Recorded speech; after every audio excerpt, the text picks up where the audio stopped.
What is good, everybody? Welcome to another Niners Nation podcast. This is Under Review with Stats and Vish. Vish is not here yet, but he's going to join any minute. So I wanted to get started early since I told everybody we were going to go rolling at 10 a.m. Pacific.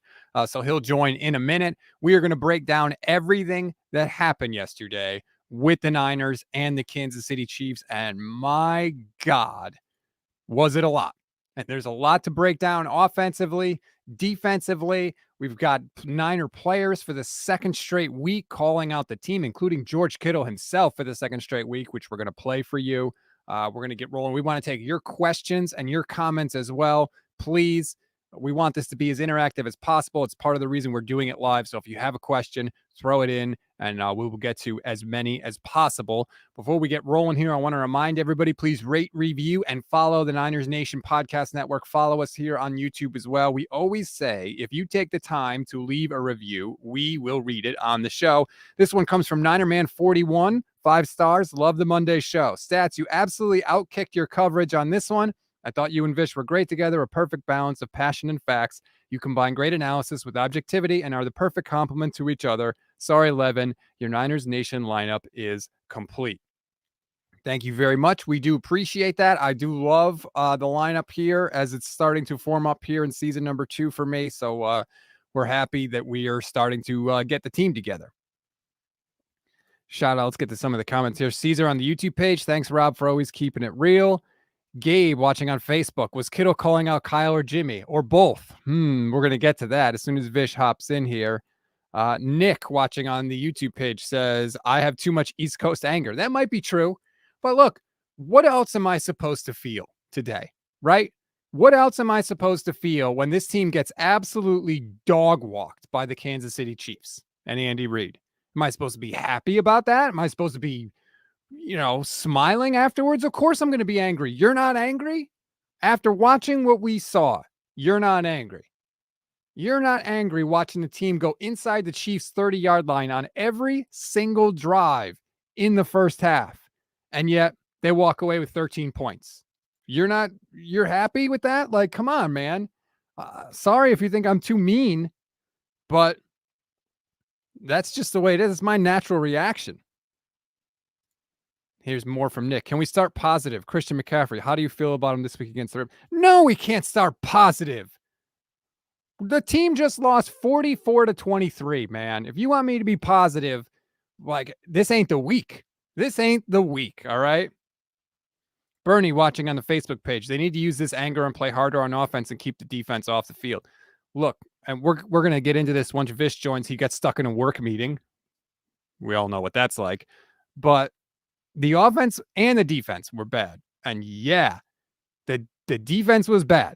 I mean, just look at the Chiefs' drives in the game, right? Interception, touchdown, missed field goal. Those were their drives in the first half. In the second half, the Chiefs go touchdown, punt, end of game. Like, they dominated in the second half. So it was on both sides. It was on all sides, really, because the special teams for the Niners weren't good either. Every part of them was bad yesterday. And I know sometimes we like to pin on one side or the other. In reality, nobody played well yesterday, and that's part of the reason they got destroyed 44-23. You can't put it on one side or the other.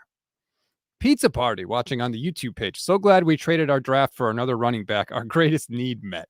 Well, Christian McCaffrey was good yesterday. He was the only good thing about the 49ers yesterday was Christian McCaffrey. But the point is that a running back is not going to solve all the problems, as Andre on the YouTube page notes. Unless Christian McCaffrey plays quarterback, it doesn't matter. Exactly. And it wasn't good at quarterback yesterday. None of it was good. And I'll be fascinated to hear what Kyle Shanahan says. He's scheduled to speak right now at 3:30 Pacific time, although they have been rescheduling that on Mondays earlier and earlier. I have a feeling they'll probably do it again. So we'll see if that's actually 3:30 or if it's a different time. But I'm fascinated to see what he says, because I feel like he's kind of starting to lose the locker room a little bit.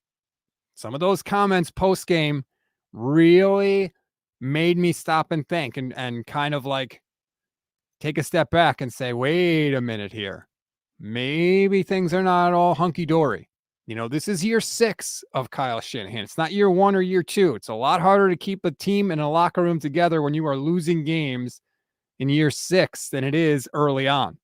So I'm trying to, I don't want to quite get into it here until Vish is here because I want to get his perspective on everything. But look, that's where we are. And I know people are saying, calm down. We're 3-4. It's not that big a deal. We could still win the division. That's true. But you take a look at the NFC, and it's kind of starting to become clear that if we don't win the division, we might not make the playoffs. So that's what worries me as we welcome in the man, the myth, the legend, Vish Kumaran. What's up, Vish? What up, Stats? A lot to talk about. What a game, huh? Where do you want to start? You want to start with the offense? Do you want to start with the defense? Do you want to start with the post-game comments? It's your show. You tell me where you want to go. I'm going to spring something else on you that just occurred to me as I was setting up coming into here. All right. I think that there's a longer-term issue that we started discussing at this point last year when this team was 3-4 and 3-5, and it kind of got rectified. We've talked about it in 2020, but there's a lack of leadership on this team. There is a lack of leadership. That type of performance from a veteran team that's been in an NFC championship game, been in a Super Bowl game at home, when you're all hyped up for this game coming up after a loss, you just got Christian McCaffrey this week, that should never happen. And it happened, Rob. I think there is a lack of leadership. If I asked you today, who is the leader? Who is the voice of this team? The one time this team went to the Super Bowl and had a good start to the season, we knew who it was. It was Richard Sherman on defense. It was Joe Staley on offense. If something went wrong, those guys would have something to say at the mic. Well, now we're starting to see it. Who's the leader on this team, Rob? I don't know. I don't know that they have anybody that tells the negative truth. I don't know that they have anybody that says, this is terrible. You need to get better. We need to get better. Everybody's trying to pump everybody up. And now I'm wondering if George Kittle is starting to make that turn, Vish. I don't know if you heard George after the game. Did you hear what he said? I did hear what he had to say. And it's the second straight week where he hasn't been just full on, hey, I'm going to be my wrestling self. And hey, when Rob asked me a question, I'm going to be like, what up, Stats? And everyone's going to laugh and think this is all funny. Well, this isn't funny. And George Kittle doesn't think it's funny. And he's starting to answer questions that way. Right. If you didn't hear it, here's George Kittle after the game yesterday. Make plays, Aiyuk, Debo, myself, Christian, Jeff Wilson. We have a lot of guys out there. Juwan. We have plenty of guys that can make plays. And unfortunately today, I think it really showed that we just couldn't get the ball into those guys' hands at the right times. Who's he calling out there? Is that a shot at Kyle? Is that a shot at Jimmy? That's Shanahan right there. I think it is too. Yeah, because you know why I don't think it's Jimmy? And we can talk about Jimmy and we can bring up Jimmy ad nauseum, but this team knows that Jimmy isn't committed to this team and this team isn't committed to Jimmy. We got to stop talking about Jimmy Garoppolo after these losses. He's paid like a backup. He was brought in to be a backup quarterback. They tried to move off of him. We know what he is. The problem with this team is that they're not playing well around him. So now his issues get amplified. The way he played yesterday, he's played like that in 15 Niner wins. And everyone says QB wins, Garoppolo, winner, all these things. But now after they lose and people don't play good around him, we're just going to talk about him. To me, that's short-sighted. That's limited. We know what he is. We know what he is, Rob. Well, he was bad. It's everybody, though. And I was talking about this before you hopped in. Kyle Shanahan continues to mismanage the game. And we saw it yesterday. In the first half, Vish, every drive they had got inside the Chiefs' 30. Every one. And they only got 13 points out of it. That's hideously bad. And of course, 4th and short, Kyle just trots out the kicker. And I was begging. I literally called him out by name in a tweet, begging the 49ers press corps to ask Kyle Shanahan why he didn't go for it on 4th down in the red zone. Not just how close were you, because he always answers the same thing, not close. And then he moves on. They need to ask why. And I'm going to try to get in the conference call today myself and ask him, since nobody seems to be willing to do it. But again, these games against these good teams, especially a team that's better than you have to steal possessions and put up touchdowns. And he doesn't get it, Vish. It's 6 years in. He doesn't get it. Against the Chiefs, right? I mean, Mahomes, Mahomes is going to do what Mahomes does. Everyone points to, well, look at how the Bills did against them. Yeah, the Chiefs also play the game a little bit differently offensively against the Bills because the Bills have the other super freak in the NFL on their offense. Right. The Chiefs defense and offense yesterday showed zero fear of the Niners offense. They weren't scared of their run game. They weren't scared of their weapons, and they were certainly not scared of that offense scoring points. They just came in there and put on a clinic. But it's what you talked about, right? With the lack of aggression from Kyle Shanahan. Ben Baldwin, right? Everybody's favorite analytic guy. He's the guy who comes up with a lot of these charts. He created this graph of fourth down decision making, right? Okay, Rob. On the upper left, you have teams that are scared. On the upper right, you have teams that are aggressive. On the lower left, you have teams that are conservative. And then there's this big square on the bottom left where the San Francisco 49ers exist. Rob, do you know what the word that Ben Baldwin used to describe the 49ers' fourth down decision making? Do you know what word he used? Putrid? Confused. Because it makes no sense. There is no process to it. Nope. Week 2, we got Shanahan going for it on the most random 4th and 9 on plus territory. And he goes for it and he says, oh, that's something the analytics guy told me. The analytics guys told me that we should go for it. Okay, so Shanahan, your fourth down decision making is based on analytics. Okay, I'm registering that as a fan, as someone consuming this content, Right. I'm registering that. Then the next time on fourth down, it's 3rd and 1, right? Shanahan calls a run up the middle. It gets stuffed. It's now 4th and 1 on plus territory, and Mitch Wishnowsky is jogging out there. And I'm confused because you told me analytics tell you to make those other decisions. And here we are with the opportunity to make an analytically correct decision, and now you're going off feel. Now you're going off momentum. And that is the problem. There's no accountability to any of this, Rob. He just does everything based on his personal feeling. I feel this will help. And it's not to say that his feel is wrong, because sometimes it is right. And he is, he has had success over the last 3 years. And there's still an opportunity to turn this thing around. There's way too much talent on this team. And I'm sure we're going to talk about that over the next, 30, 40 minutes. But there's no process to this, Rob. There is no process to this. And the lack of process to this, to me, is a microcosm of all their problems, right? Because there shouldn't be this many mistakes from an offense that's played together this much. Every time you're in plus territory, you know that 1st and 20 for this offense is pretty much just, you might as well give the Chiefs the ball wherever you think Mitch Wishnowsky's punt is going to land, because this offense cannot convert a 1st and 20, right?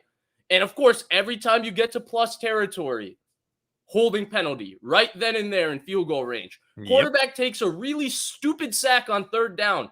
Robbie Gould made the field goal, but situationally, these are mistakes that winning teams don't make. And if you keep making situational mistakes where quarterback takes a stupid sack, quarterback throws red zone interception, bad holding penalty, busted pass protection, you're in 2nd and 6 in plus territory and you run it on 2nd and 6 and the running back loses 2 yards and now you're in 3rd and 8. I say all of these things off the top of my head. Every one of those things happened yesterday. Think back to any 49ers loss over the last 2 years when the offense has actually moved the ball but doesn't score points. There you go. These are the problems, and they're not getting fixed. That's the problem. Right. They're not getting fixed. It's the same mistakes, and we can blame Jimmy Garoppolo for this interception, which if you're watching on the stream, you can see right now. But it's the same problems. And Kyle Shanahan, number one, stuck with Jimmy Garoppolo, and number two, hasn't been able to get his quarterback, Jimmy Garoppolo, to stop making those mistakes. So it's on both of them. If you can't get your players to stop making the same mistakes over and over again, that's a bad coach. That is a bad coach, Vish. And one thing is clear. Did you want to say something? No, I just wanted to add the quote that you mentioned last week, right? The Herm Edwards coach. Oh, you're either coaching it or you're allowing it to happen. And both of those things might be true with the 49ers. But this team can only win one way. Kyle Shanahan, you only need to watch the first half of the games in the Kyle Shanahan era. When he is losing at halftime, they're 7-30. 7-30. When they are trailing by 3 or more after 3 quarters, they're 1-30, Vish. 1-30. They can only win one game, one way. Get a 2-possession lead early and then hang on for dear life until the end of the game. And if the game script doesn't go that way, the 49ers do not win. That needs to be repeated. The Niners can win one way. Get a lead early, and then your defensive line closes the game for you. They can't close the game on offense, at least not this year. They have no capability of doing that. They don't score. They don't score in the second half. There seems to be no adjustment, nothing that comes out of halftime with the 49ers offense in the second half that says they're ready for this game. They have another new wrinkle to attack you, whatever. That doesn't exist. But I think it's a step further. And this is where, even as someone, and I know I'm a big Shanahan fan, I'm always defending him, all of that. It's the rigidity that gets me. It's not just that they can, Rob. They only try to win one way. Every game, they're only trying where they can get a slight lead with their offense and hope their defense can close the game out. Shanahan's only interested in winning that way. And the issue with that, right? Because you can say, is it a play calling issue? Is it an execution issue? Well, it's circular. That's why we have this issue in 2020 and 2021 and 2022, because Shanahan doesn't trust Garoppolo. So he calls the game in a way that he doesn't trust Garoppolo.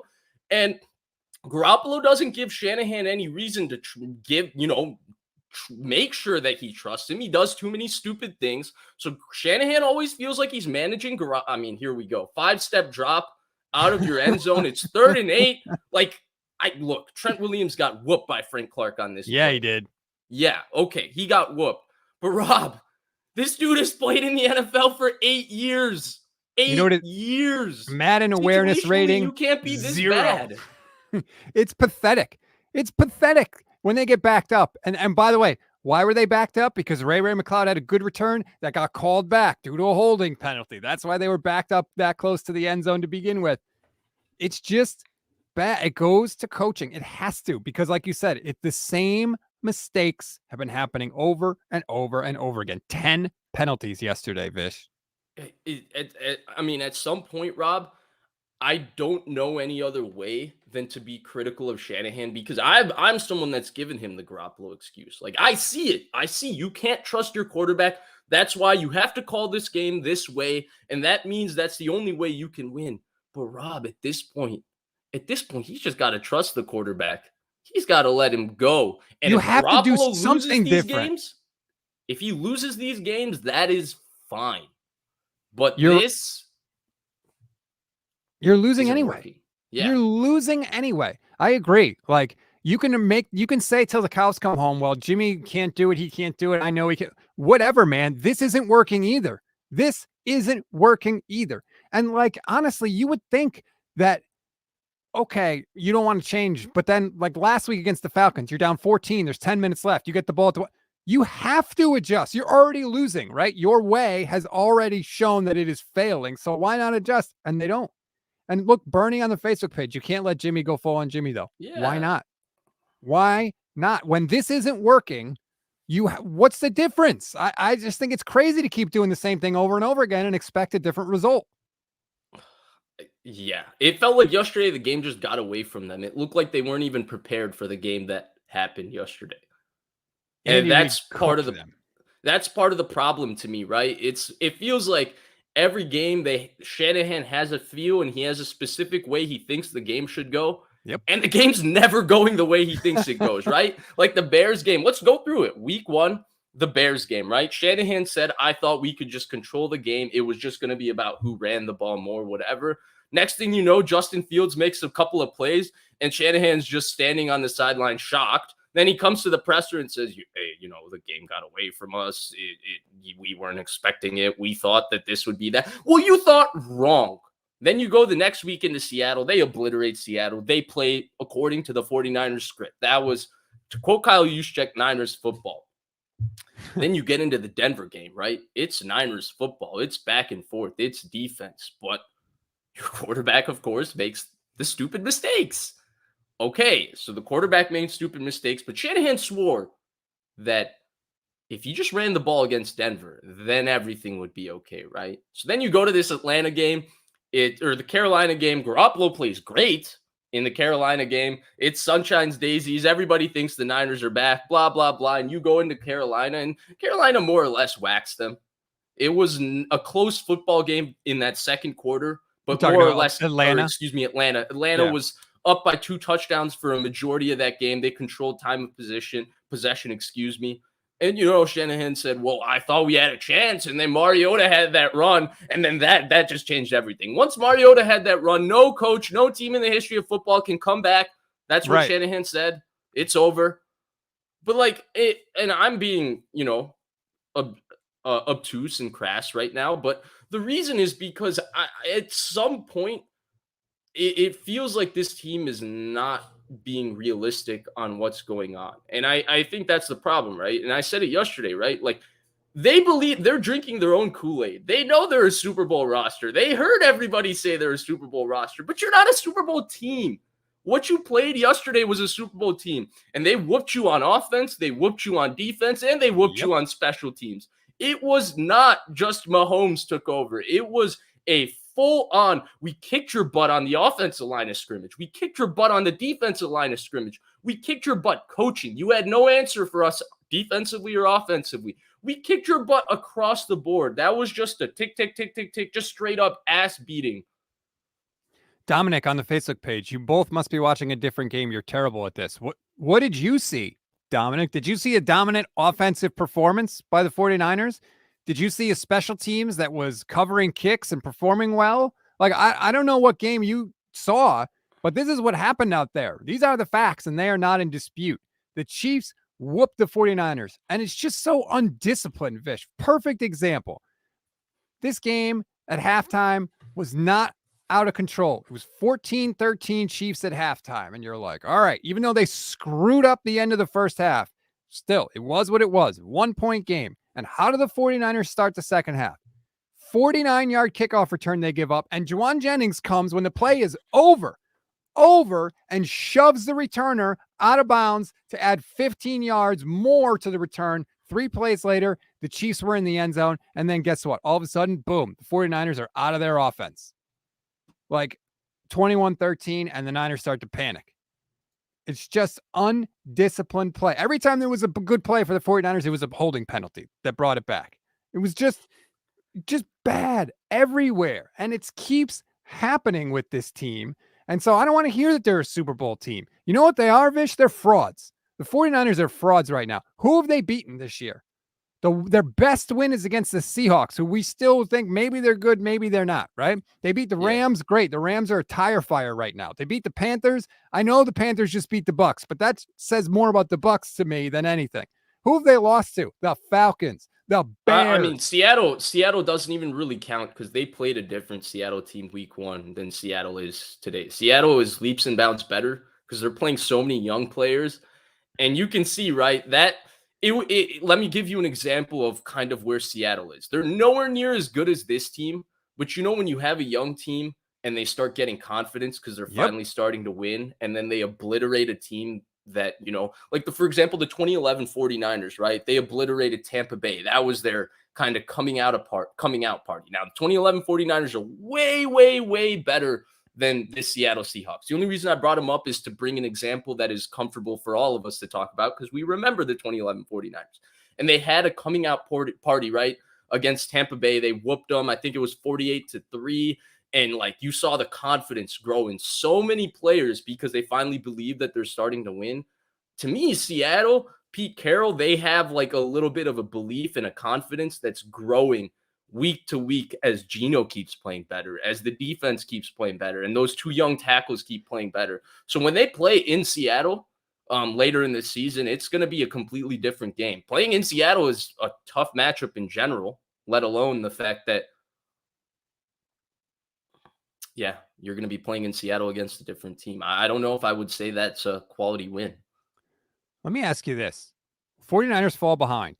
Is there anybody on the team that believes they can come back and win?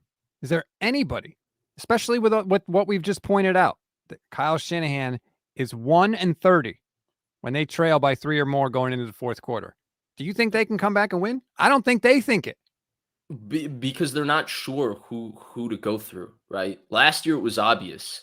Anything goes wrong, get the ball to Debo. Debo is going to make things happen, right? And so they played through Debo, and their identity was kind of Debo, the wide back, the run game, just him dominating. He's not having that kind of season. Definitely not this year. I don't think they don't really structure their offense to play completely through Kittle. It's not, I guess they kind of play through Aiyuk, but he's certainly not, like, he's playing really well over the last 2 weeks, but he's not creating explosives out of nothing the way Debo was last year, right? Last year, tunnel screen to Debo is an automatic 25 yards, changes field possession, changes the momentum of the game. Like, it was a cheat code for them. And they don't have that this year. I still think this defense is really, really good, Rob. I'm not giving up on this defense at all. I think they played a very good coordinator who had a very good play caller who had a very good plan. And then they played a quarterback who, to me, is going to go down as maybe the greatest to ever do it. He certainly has had the best start to a career I've ever seen. And he makes it look so easy. So I get it, but I'm not that worried as much on this defense. But this offense, Rob, you are? Yeah. Vish, it wasn't Patrick Mahomes that got them the first down on 3rd and 20 yesterday, as we're watching now on the stream. Patrick, that's a screen pass to Jet McKinnon that DeMeco Ryans was completely unprepared for. Clearly, they get the first down, okay? Then the Niners are battling back, right? You're like, oh my goodness, we're still kind of in this. I can't believe it because of the way the game has gone, but they've got the Chiefs in the second half. What was the score? They scored the field goal to make it 21-16. Yeah. Right? And the 49ers couldn't get a stop. No. Or I'm sorry. I got it confused. It was 28-16. 28-23. They made it 28-13 and then they kicked the field goal. It was 28-23. Oh, and it's 3rd and 11. And what happens? Charvarius Ward. Oh, yeah, the bomb.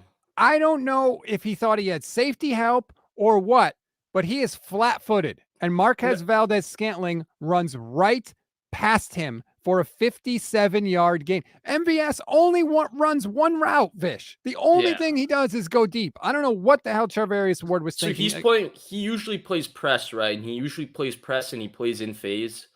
And they were getting him early. They had a plan to attack him, by the way. Yes. They wanted to go at him and make a point about not signing him in free agency. So early in this game, when they were playing man and they were playing press in phase, they were getting back. They were hitting back shoulder. I think they would have hit 2 or 3 back shoulder throws where Mahomes was just like, okay, if you're going to play in phase, we're just going to drop it back shoulder. And that is something he's had trouble with in the past in his career. See what Jamar Chase did to him a year ago. But, you know, that is something he had trouble with. Here he's playing off, and he's had a tendency to do this during the season, right? It's just that nobody has taken advantage of it. He sits on routes, and the Chiefs saw it on film. They knew they were going to be able to get him, and he got. They took a shot, and you can't sit on routes against Mahomes and MVS, and he got. But here's my thing, Rob. Here's my thing, and here's where I'm going to bring you back to earth a little bit on this defense. To me, they were pressing yesterday. Felt like they were going out of their way to make a play because this offense can't score points, Rob. That's the problem with this team. The offense can't score points, and so it just puts so much pressure on this defense to win games, I feel like. And yesterday, I thought there were more assignment busts than we've ever seen with the 49ers defense. Now, I think that's because of 3 different things, Rob. One, I think it's because they were reintegrating a lot of pieces that were hurt and they were trying to put them back. I don't know if they were all fully ready, you know, fully in game shape, whatever. I'm going to give them that. Out there. They were out there, man. If you're out there, you got to be ready. They didn't play well. There's no doubt about it. I'm not sitting here telling you they played well. They did not play well. Second, and here's my thing, Rob, is that I thought those 2 early neutral zone infraction penalties really messed up Bosa's rhythm in this game. Like, I thought it kind of threw him off. And once they made it 28-23, the play you're talking about, that was the killer on the 3rd and 11 because they make it 28-23. First down, Bosa just annihilates Wiley with the 2-handed scissor swipe, comes around the edge, sack. It's 2nd and 20, and you think, okay, Niners defense is in this game now. They're going to get the ball back. Let's see what their offense can do. And Mahomes is just like, yep, sorry, 45 yards, Marquez Valdez-Scantling. Like, game over. That's kind of what he does. But I say this to say I thought those 2 neutral zone infraction penalties really affected his rhythm early, and he didn't play certainly as well as Bosa usually does. And when Bosa plays well, we know that this defense is pretty freaking dominant because Bosa is pretty special. And then here's my third and final point about this defense. And I'm not trying to defend them, right? They got absolutely worked, right? They got dominated, right? There's no excuses for that. But my third point is it's the pressing issue, Rob. It felt to me yesterday that the defense felt like, oh crap, well, we got you an interception. The special teams got you a fumble, and we put you in positive territory, basically in the red zone, and you managed 3 points from that. Like, crap, this is Mahomes. Even if we play perfect, he's scoring 30 on us. And it felt like they were trying to make one extra play to try and give this offense an opportunity because this offense doesn't score points, Rob. That's the problem. I don't give a damn about 429 yards. I don't. Oh, yards don't matter. You don't get any points for yards. You get points for points. You get points for touchdowns, man. Thanks for the super chat. Sorry, I'm really bad with names. Josu? Josue Torres. Oh, Sway. Oh, see, thank you, Vish, for helping me out. This is karma for the players who said they have a better chance to win now with Jimmy Garoppolo. I hated that when it was said, and I hate it now. And that's totally right. You can't say that Jimmy's the ultimate insurance policy when you got your insurance and your offense is broken. They can't even score 19 points a game, Vish. I think it's 18.7. Yeah, I can't even really, like, the issues are frustrating to me, Rob, because you can say, like, oh, it's, you can bring in Trey Lance, all of that. I don't know if the record is that different. That's the problem I'm having. At least the mistakes would be different, Vish. I'm just down for different mistakes. We would feel different about the mistakes. We would feel different about losses. That's the only difference here, really. But the reality of this team is right now, every year we have a discussion about the 49ers, and we only discuss the quarterback because we feel like everything around the quarterback is great. I hate to break it to you, Rob, and I hate to break it to 49ers fans everywhere. Today, the issue is that everything around the quarterback is currently not playing great. Tall Chinese guy, thanks for the super chat. Shanahan, which I actually really like, got completely undressed by Andy Reid. Shammy is not a good head coach. Offensive coordinator plays garbage after script. He does script a lot of plays. He scripts the first 24 plays, and he scripts the first 8 plays after halftime. That's a lot. Again, that's a control thing with him, right? He's trying to control, like, wouldn't you after halftime just go more on feel? And I guess he does because he sees what they're doing in the game. He wants too much control, Vish. He thinks that he can come up with the perfect game plan and all the players have to do is follow it and it'll be fine, but that's not how it works. Some guys get beat, right? Trent Williams gets beat by Frank Clark coming around the edge. Mike McGlinchey gets his ass kicked by seemingly anyone who has ever been a good pass rusher in the NFL, and McGlinchey was horrible yesterday. And I don't give a crap about your calf injury, man. Get the hell on the bench then. Get on the bench if you can't do it because you were terrible. So it's just brutal from this team. It's brutal from Shanahan, who is doing less with more right now than Kyle Shanahan, right? And this is what worries me, Vish. He doesn't think he's the problem. He thinks the players are the problem. And how do I know that? Because he just gave up 4 picks for Christian McCaffrey. 4 picks for a running back. That to me says my plays are good. I just need better players to execute them. I mean, yeah, he has a tendency. Here's my thing, right? I love Christian McCaffrey as a player. I think he's a terrific player, and I think he showed out yesterday. He looked really, really good. Yep. He looked great. But here's my problem. One, I think when Shanahan falls in love with any player and trades anything for him, it's bad news for everybody. Whoever Shanahan falls in love with, goddamn, run the other way. Dante Pettis, Joe Williams, Trey Sermon, Quan Alexander. Remember, he loved Quan Alexander because of how Quan Alexander specifically played against him. Not anything other than the fact that Quan Alexander had 2 really, really good games against the Atlanta Falcons. When Shanahan falls in love with a player, like, there's just bad luck that seems to go on with it. But then he's also Jalen Hurd, but then he's fallen in love with, of course, Debo, Aiyuk. He's gotten a few there. Got to give it to him. But the issues, right? It's funny, Rob, because the issue is that, like, all these issues are easily correctable. We saw this team correct these issues a year ago and play how they're supposed to play, and they went to the NFC Championship game. I think the bigger concern And it's not that they can't turn it around the way they did last year. The schedule lines up real favorably. They got the Rams next week, which always is a get-right game for them, which is always nice, Big right? deal, man. Big friggin' deal. And let me just read Jonathan on the super chat. Feels sad for the defense. Guys were gasping for air because, the offense can't move the chains. Kyle's not creative. Jimmy is Jimmy. Weapons, but for what? Yeah, that's kind of what we've been talking about all day. But I don't care about great. You could beat the Rams. Kyle Shanahan since 2020 in the regular season is 5-0 against the Rams. He's 14-21 against everybody else. You only play the Rams twice a year, maybe 3 times. You got to be able to beat other teams. So if Is that over the last 3 years, you said? Or 2? Since 2020. Since 2020.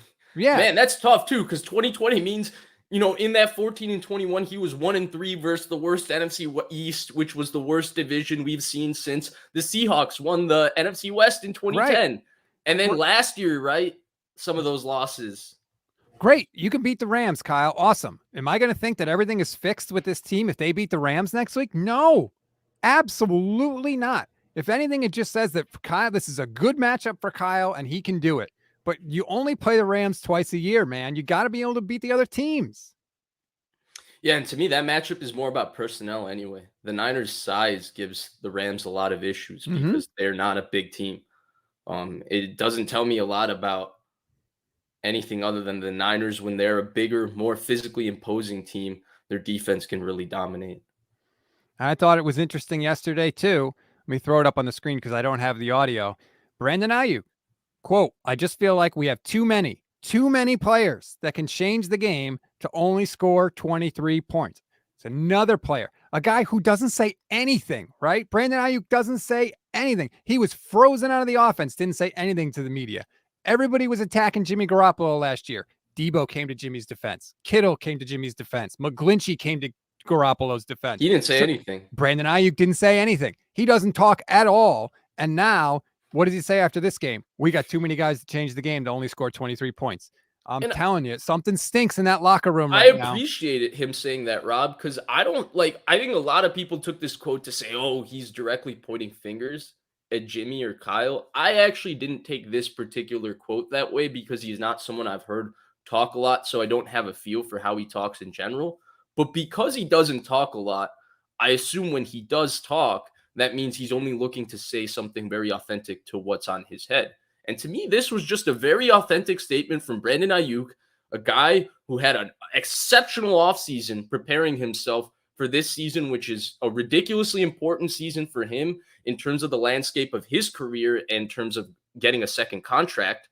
And he put in a tremendous amount of effort. He had a great offseason, and he's had a good season so far, and he's played exceptionally well the last 2 games. Yep. It's a very honest answer where he is looking at this team and he says, I don't know what the problem is, but all I know is that when I look at myself, I look at Debo, I look at Kittle, and I look at all the guys we have in this locker room.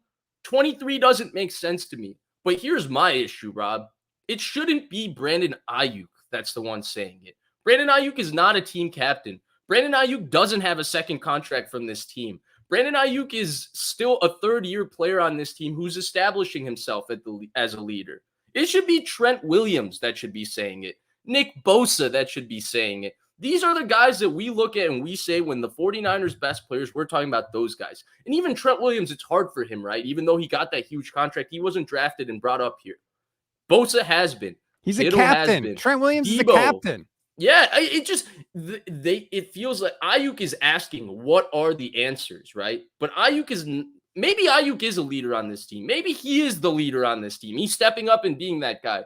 But nobody seems to have an answer for this right now. Everybody just seems to have the question, Rob. And questions are for me and you to ask because we can ask those questions. That's like what the media does. That's what they're supposed to do. You're supposed to have answers. And right now it feels like they're looking around looking for someone else to have that answer, which is not the solution that's required, right? Like imagine the difference in accountability when Richard Sherman and Joe Staley were here compared to what's going on right now. And I don't know. Maybe that's a culture that stems straight from Shanahan. Maybe that's the culture that he has built, that people, just come in, they're kind of quiet, unassuming. They kind of just worry about themselves, focus on their job. And then when things are going wrong, they don't know why it's going wrong because they feel like they're doing their job, just like Kyle feels like he's doing his job. Chris on the Facebook page says Aiyuk's going to go back to the doghouse after that quote. He may be. And Kyle literally said that Aiyuk played his best game last week, and now he might go back to the doghouse. He won't, because nobody will ask Kyle. Nobody cared that George Kittle said they didn't play hard a week ago. Other than me and you, other than talked me and about you. it here. It's brutal, man. And you know what else? The other thing is nobody seems mad about it. Everyone's like, oh, I don't know. I don't know why. We should be scoring more. Who's pissed off about it? Who is mad about it? George doesn't sound mad about it. He was just stating a fact. Brandon Aiyuk wasn't mad. You can go look at the video. 95.7 The Game tweeted out the clip. Nobody's pissed off. Nobody. Last year, was there not a Fred Warner quote where he said this is unacceptable and this won't happen? Or no, he said that about 2020 before he got his contract. He said what happened that season. I think it was in his last presser. And this was when we thought Fred Warner had become the leader of this football team in 2020, right? They featured him in their defense. They did everything around him. And what was the quote? He said that as long as I'm here, what happened this season is unacceptable and it won't happen again. He said something along those lines, right? Yeah.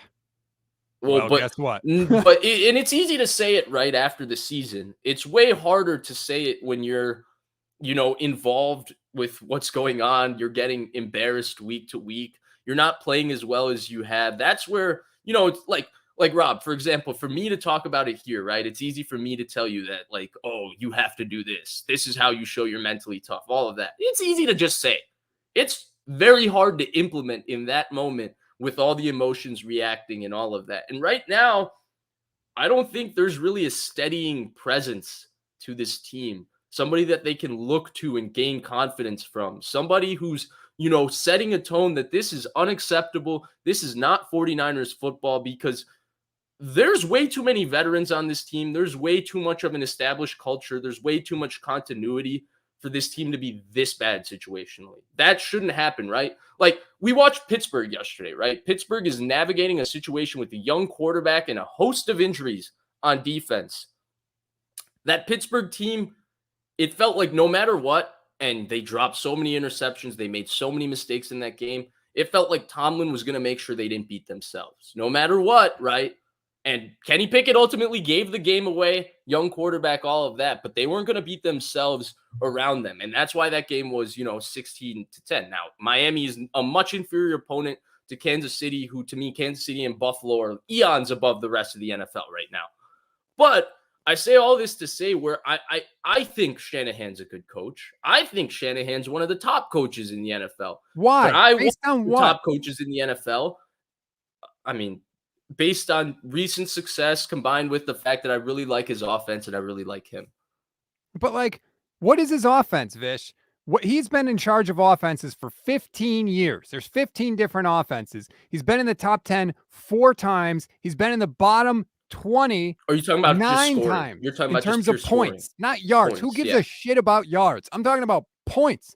Getting the ball in the actual end zone. He's been in the bottom 20 in 9 of his 15 years. And again, I know, right? Here comes the context. Everybody wants to talk about context, especially with Kyle Shanahan. Context this. What about this? This guy was injured. This quarterback stunk. I don't care, man. Every team has that. Don't be in the bottom 20. It's funny because the context is valid, right? It's valid, but he's the only guy we give the context to. That's where, to me, that's where it becomes a little bit of a problem, right? Because, let me ask you this, right? Rob, there was a guy who was hired in 2015. He had a good relationship apparently with the owner and the coach and the GM. And right when he got hired, the Hall of Fame linebacker retired. The Hall of Fame 5 technique defensive tackle Justin Smith retired, right? Right.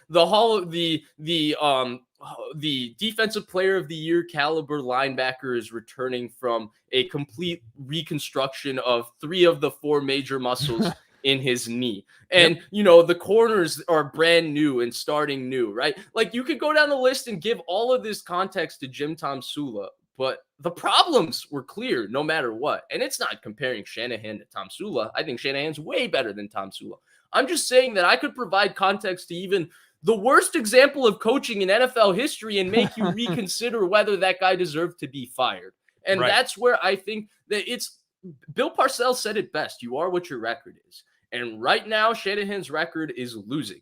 And right now, Shanahan's team is not playing that well. Now, people take this statement immediately to say, Rob, that, 2 weeks from now, if the Niners rattle off 2 in a row, that we won't come here and say that Shanahan is doing his job and doing it well. That's the entire point of this. It's fluid. Right now, the 49ers are not a good football team. They're 3-4. They're second in their division, and their division has all kinds of messes. Are they even in the playoff picture? I don't think they are. They're out of the playoffs right now. Yeah, they're out of the playoffs. So right now, they're not a good football team. Now, that's not to say they won't ever be a good football team this year. That's possible. Robin, I think it's possible. That's why the two of us are so angry right now. Jason, watching on the Facebook page. I was 16 when they last won the Super Bowl, and I'm afraid I'm going to be a senior citizen before we finally get number 6 if I'm lucky. Look, I know what that's like, okay? I'm a Mariners 16, fan. Man. I'm a Mariners fan. They went 21 years between playoff berths. It does happen. But look, why does this team have to start out 3-5 or 3-4 every year before they get their ass in gear? Like, it's inexcusable, man. It is inexcusable. And I'm sorry. I've been defending Kyle Shanahan, and I don't want him fired. I want to state that for the record. But right now, there is way more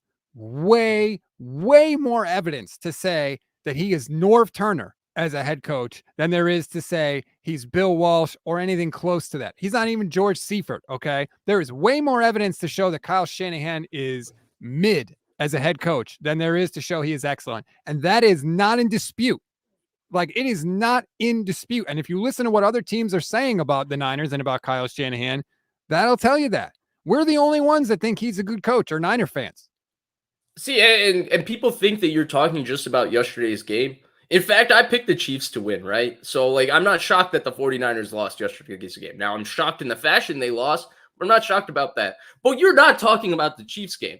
You're talking about losing to Denver. You're talking about losing to Chicago. You're talking about losing to Atlanta, because a team this talented, a team that we put on paper, every single one of us, and said they are, if one of the best teams in the NFC, they're one of the 4 best teams in the NFC. They are Super Bowl caliber. And we said they were Super Bowl caliber with Trey Lance. And we said even with Jimmy Garoppolo's shortcomings, we think they can be very good with Garoppolo too. And right now they've lost to Atlanta, who's not a very good football team. We saw what Cincinnati did to that defense. And guess what, Rob? Cincinnati did that to their defense. Why? All Atlanta's corners got hurt in that game against Cincinnati. Did all of their corners get hurt against the 49ers in the third quarter? Oh, wait, they did. But the 49ers pass game still took 8 minutes to go 80 yards and then have a turnover on downs. So I say all of this to say that it's the fact that they are unable to beat teams that they should beat. That's frustrating. It's forget the Chiefs loss, right? Because the Chiefs loss was just felt like all the little microcosm talking points from the previous losses just all came into one, and the Chiefs just blew up on them and obliterated them. So let's forget about the Chiefs for a second. Let's say Mahomes is the greatest, Reed's the greatest, the Chiefs are the greatest, but I cannot explain away those other 3 losses on this schedule. I mean, the Denver offense is Patheticsville, and it was Patheticsville against the 49ers. They scored 12 points, but the Niners offense managed 9 points. And I know Denver's defense is good, but 9 points in an NFL game, come on, you have to be the 2000 Ravens, or the 2013 Seahawks. Like, get out of here with that. And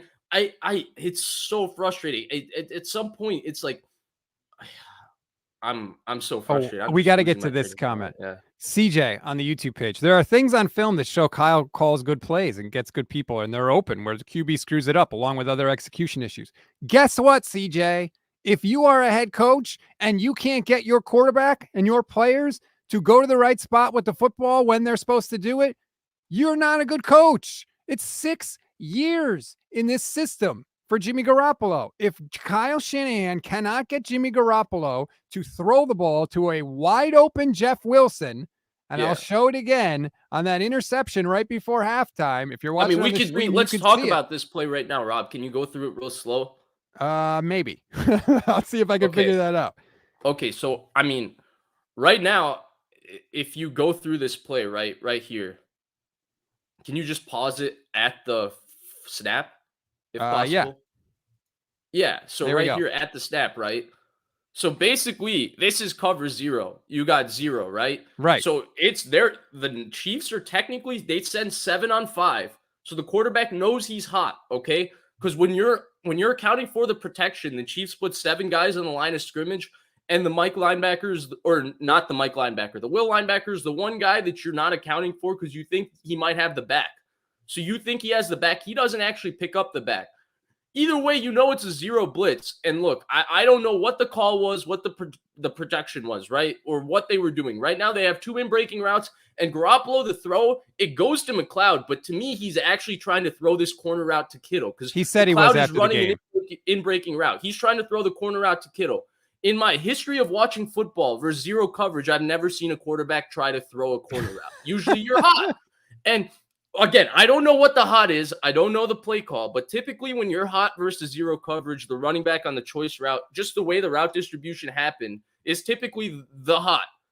And his eyes never go there. I'm not even sure if he's aware he's hot. And people say it's a protection issue. No, it's a 0 blitz. They're sending 6. You can block 5. The quarterback's accounting for the extra free rusher. How does the quarterback account for him? By throwing the ball hot so the free rusher can't touch him. This is all like very, very rudimentary things within football. And yesterday they went 0. I think they went 0 3 times. All 3 times, 2 times, he had no clue what he was supposed to do against the pressure, where the ball was supposed to go. Greg Olsen even said, I think he's supposed to be hot. I don't know what he's looking at. Then the one time he finally does it, and he knows where his hot is. It's the running back on a rail route, one-on-one with the linebacker. It's Jeff Wilson. He puts it on him. It's a great throw. Yep. And Jeff Wilson drops it. I think he couldn't see it because of the sun, to be fair. Whatever it is, you got to catch that football. Yeah. But look at this play, Vish. Jeff Wilson is standing there with his hand up. He knows he's wide open on this play on the intercept, and Jimmy never looks at him. He was going to Kittle from the second they broke the huddle. Jimmy Garoppolo was throwing that pass to George Kittle. He said after the game he wasn't going to McLeod. He was going to Kittle. Jeff Wilson is wide open with both hands at about the 4-yard line. There's nobody there, and Jimmy never even looks at him. But yeah, is that on Jimmy? Yes. But if Kyle can't get Jimmy to throw it where he's supposed to throw it after 6 years, Vish, it's also on Kyle. It has to be. So that's the point, right? Garoppolo kind of is what he is, but man, I just feel like I don't know. I guess maybe some of this opinion stems from the little I've gotten to see Trey Lance play, and the little I got to see between last year and this year. I didn't see maybe the improvement that I thought I would expect to see with the entire season of Shanahan working with him. It all still looked really, really, really raw. Like it's going to take time to put together with Trey Lance, to me, at least when I watched it in the preseason, in the first game in the regular season. But I say all this to say, Rob, I think that we are seeing that his biggest issue is that he cannot manage the quarterback position. He knows how to make things easier for the quarterback schematically in terms of how they can see it out and read it, and he can teach them how to play within his offense and teach them how to look at certain defenses and how they're trying to attack it. But in terms of actually managing the quarterback, managing the quarterback's confidence, being able to manage, how the quarterback is feeling, all these things, I question it about him. And you know why I question it, Rob? Because he had beef with the one really special quarterback he got to work with in his career. And they had beef the first season with Matt Ryan. Then they put it away. But, Rob, here's where I question that relationship with Matt Ryan. When Shanahan got the job, the head coaching job, both Matt Ryan and Dan Quinn, they let the blame pool, right? The media already put the blame of the Super Bowl on Shanahan. He's kind of just going down that, it's a waterfall. Shanahan's just flowing towards that waterfall of blame. And Matt Ryan and Dan Quinn, instead of hanging on, jumping on with Shanahan and accepting the blame, they just shoved him down the waterfall. They said, yes, it was his fault. And that's where they had that type of relationship.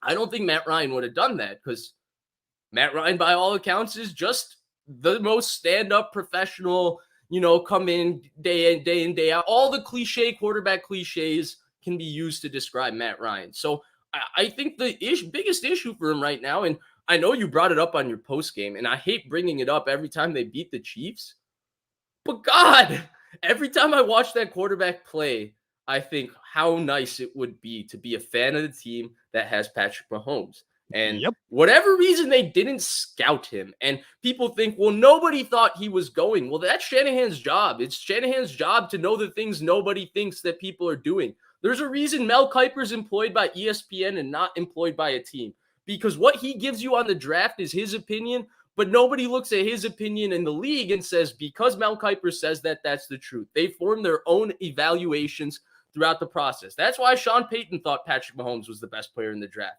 Mel Kiper said Patrick Mahomes was the third best quarterback, but Sean Payton thought he was the best quarterback. Here's Bruce Arians thought he was. Andy Reid thought he was. So it's malpractice, organizational malpractice. When you have a top 5 pick to not study the available quarterbacks in the draft, it's the most important position. When you have a top 5 pick, you have an opportunity to get a guy that could change your organization. Now, you could study them and decide that you don't like them. Weird, but I'll say okay. He self-admitted he was like, I didn't really focus on that. It didn't bother me. That's the bigger issue. It's if it was one thing if he said he scouted Mahomes and he had, you know what, he looked like too much of a gunslinger. It was a crazy offense. I didn't think it would work. That's bad, but that's not unforgivable. Not scouting him is unforgivable. And I keep saying it goes on Kyle's coaching tombstone forever, because you have a duty to your organization to uncover every possible stone, right? Turn over every stone. Look everywhere. Look at arena leagues. Look at YouTube. Everywhere to find a quarterback. And Kyle had one, and he would have had to give up nothing for him. Nothing except a draft pick. And he didn't even take the time to look. And that is arrogant, because he thought he was getting Kirk friggin' Cousins, and it's pathetic. And here we are. Not only did we not get him, he kicked our ass in a Super Bowl, and he kicked our ass again yesterday. And he's had 2 different top 5 kicks, and both times he's had no indication of taking the quarterback. In 2019, they picked Bosa, right? So that was a special pick. But, and Kyler's had his set of issues. Definitely wouldn't have been a fit for Shanahan, but Kyler is uber talented. Either way, I think philosophically, if you're an NFL team and you have a top 5 pick, you should be studying the available quarterbacks, even if you have Patrick Mahomes. Right. Bill Walsh, the genius, said he would draft, not study, draft a quarterback every year. Bill Walsh had Joe Montana, and he tampered with Steve Young and held a private workout with Steve Young when Young was under contract with the Buccaneers. And then he engineers the trade for Steve Young. Yeah. Belichick is also known for studying the quarterbacks real hard before every draft. Mm-hmm. And it's not even because they might not, usually they don't take them, right? Besides Mac Jones, they've never really taken them. But it's more also the draft time is when you get the most access to the player of who he is as a person, and access to how he is mentally, how he sees things, what his approach is. And Belichick uses that wealth of information then when he goes into game planning against these quarterbacks and stuff too, because eventually you'll have to go up against them. Gosh, not even studying him, man. I'm a Niners fan, right? And I'm a huge Shanahan fan, but I just feel like no matter what happens, we just cannot move past the one mistake he made immediately into his coaching career. We would be able to move past it though, Vish, if we didn't have this. Right? If we had Josh Allen, and this is an example, if we had Josh Allen instead of Patrick Mahomes, you're like, hey, not studying Mahomes is pretty bad, but at least we have Josh Allen. But we have this dreck with James Garoppolo. And I know they tried to move on with Lance, and that's totally fair, right? Like, they recognized that it wasn't good enough. They gave the job to Trey Lance, even though he really can't beat out Jimmy Garoppolo in a competition. They recognized that they had to eventually develop that. And it's not Kyle Shanahan's fault that Trey Lance got hurt. I get that.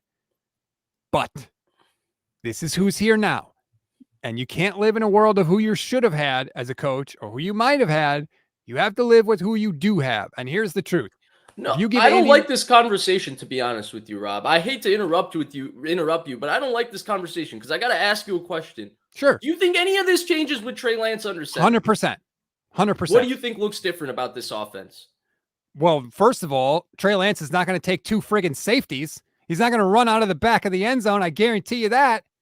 Second of all, I don't think Trey Lance turns the ball over nearly as much as Jimmy Garoppolo. I really don't. And Jimmy Garoppolo had the trifecta, the triple crown, the safety. He lost a fumble because he got sacked, and he threw that pick. I really don't. And like I said earlier, but Rob, if you're gonna include that, right, we gotta at least mention there are a few throws in even these last 3 games that Garoppolo has made that I don't think Lance is gonna make, right? With people around him right? Like today, I don't know if that's something we didn't get to see the trajectory of Trey Lance. That's why this conversation gets so hard, because the idea was that he was going to get better game to game to game and Right. eventually be at a level. And we didn't get to see the improvement yet because he didn't get to play. He didn't get to play. But there are throws that Garoppolo is also making in a lot of these games that I'm not sure at this point in his career Lance would, be able to see it like that and make those He wouldn't have to, though. He doesn't have to do it the same way Jimmy does. And where Jimmy gets a nice, beautiful throw over the middle, where Jimmy threads it between two guys on a slant, and then, they pick up 20 yards. Mm-hmm. Maybe Trey Lance throws a 25-yard back shoulder throw to Kittle. It wouldn't look the same. It wouldn't look the same as it does, but at least it would look different. I'm tired of making the same mistakes every single week. And that's a Shanahan issue. It's a Jimmy issue. It's an offensive issue. But here's the three issues, though, right? So you think he helps with the turnover issue. We don't know that. I'm going to take your word for it. There's still two issues that go behind the quarterback that I cannot excuse Shanahan for.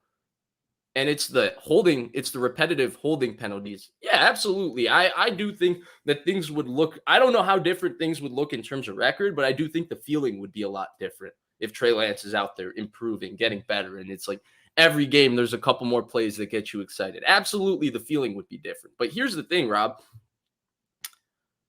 So I kind of agree with the turnover points. The drop issue, it's still existing. And it's not existing last week, right? And this week, nobody wants to talk about it because last week it was Ray McCloud and Charlie Warner. But this week, two different big third downs in the game. The first third down of the game, press coverage, right? Man press coverage. Brandon Aiyuk is running a slant. A lot of people view Brandon Aiyuk as, a receiver one, a top guy in the NFL. And I think he's got an opportunity to be that kind of player. Garoppolo puts a good ball on him. It's tight coverage, but it's low and away. Though that's a big catch on third down. If you're, receiver one, if you're that big time player, you make that catch to move the chains. He dropped it. George Kittle on a 3rd and 5. Mike McGlinchey gets whipped by Chris Jones. Garoppolo does a real good job staying strong. Chris Jones around him throws a really, really good ball into tight coverage. Drop from George Kittle. So these issues are not, issues of Ray McCloud, Charlie Warner. They're issues that are stemming from the Niners' best players. I think Deebo Samuel leads the league in drops. Trey Lance isn't solving that issue. In fact, it seems that, his ball is a little bit harder to catch. We've seen people talk about how his ball can be a little harder to catch. And then the holding, Rob. The holdings are bad. And the holding is a microcosm of just offensive execution penalties in general, right? It's holding, it's pre-snap, whether it's false start, illegal motion. When the Niners get into the territory of some other team, their offense will commit at least 2 of those penalties. And then 1st and 20 is the death of this offense. 1st and 20, if we get into 1st and 20, I don't even know why they run 2nd down and 3rd down. Just give it to Wishnowsky. He'll punt it, If he gives out that knuckle punt that we were promised was the reason why he was drafted in the 4th round, and that's the punt that nobody can catch, and Sky Moore couldn't catch it yesterday, then the Niners might get the ball back. But it's more likely he punts it straight into the air. It gets fair caught at the 14-yard line. The net yardage is great. Mitch Wishnowsky is top 10 in the NFL, and punts land inside of the 20, and we can just move along. I agree. The drops are an issue, but the drops are also partly an issue because there's no big plays. Every team has drops, Vish. Every team has drops. But you know what else? They make plays after that. And they didn't do that against Atlanta. And they did some of it here because Jimmy, before that touchdown pass to Kittle, Jimmy Garoppolo throws a ball. I don't know how it was not intercepted. It literally goes right through both hands of the Chiefs defender. And then in full Jimmy Garoppolo style, the next play, he throws a dime to Jeff Wilson that we talked about that Jeff Wilson loses in the sun, but it was a perfect throw. And then the throw after that, he lays a beautiful ball up in one-on-one coverage in the end zone that Kittle comes down with. Right. So the dropped interception and the drop by Wilson didn't matter because Jimmy Garoppolo made a play after that. And that's what the 49ers have not done too often. So we look at these drops and these mistakes and we say, oh, these are so critical. Jimmy's stats would have been better. It's like, no, what comes next? That's where that's the disconnect with this 49ers team is. So I agree with that to an extent, Rob. Like, I think you're 100% right on. And I don't mean to say that to say like, right. I'm not here defending Jimmy, right? That's not the point of what I'm trying to say. Because I think I've been pretty clear on record over the last 2 years that I thought Trey Lance should have started in 21. Thought he should have started, this year for sure. Like, I thought they should have moved on. My thing is that we knew that there was a level of rawness, and you didn't need me to tell you there's a level of rawness. Forget me. What do I know? I'm sitting here in a room, just talking to you about the Niners. I'm a fan. Forget me. Shanahan volunteered that there's a level of rawness. Kittle, all these veteran players on this team told you it's raw, but we're going to play great around him. And my issue right now, Rob, is that the coaching around the quarterback doesn't seem to be very good. I don't think they're playing very well around the quarterback right now, which is why, you could say it looks different with Trey Lance with his legs, and he probably makes less mistakes. And I would agree with that, because to me, he doesn't strike me as mistake prone. Garoppolo just is mistake prone to me. He just has a propensity to turn it over. That's who Jimmy Garoppolo is. You have to live with that. Trey Lance doesn't seem to have that reckless tendency to him. I agree with all of that.